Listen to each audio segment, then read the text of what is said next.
মিশিগানে উৎসবমুখর পরিবেশে অনুষ্ঠিত হল আজাদ স্পোর্টস একাডেমির annual badminton tournament. Bangladeshi American badminton নেটওয়ার্কের উদ্যোগে গেল রোববার আজাদ স্পোর্টস একাডেমিতে এই টুর্নামেন্ট অনুষ্ঠিত হয়। 4টি বিভাগে টুর্নামেন্টে অংশ নিয়েছিলেন বিভিন্ন বয়সী 96 জন খেলোয়াড়।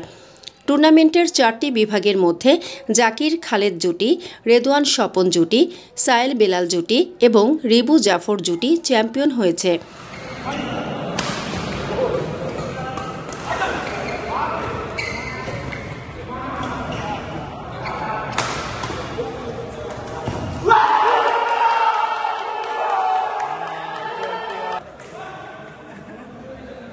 ব্যবসায়ী ফরহাদ আহমেদের সঞ্চালনায় পুরস্কার বিতরণ অনুষ্ঠানে উপস্থিত ছিলেন আজাদ স্পোর্টস একাডেমির প্রতিষ্ঠাতা মাসুম আহমেদ, ক্রীড়া সংগঠক ফয়সল আহমেদ, ব্যবসায়ী Sufian Qureshi, press club secretary Tofael Reza, Sohel সহ অনেকে। ট্রফির পাশাপাশি ফ্রিজ, টেলিভিশন ও মাইক্রোওয়েভ সহ বিভিন্ন আকর্ষণীয় পুরস্কার প্রদান করা হয় খেলোয়াড়দের মধ্যে।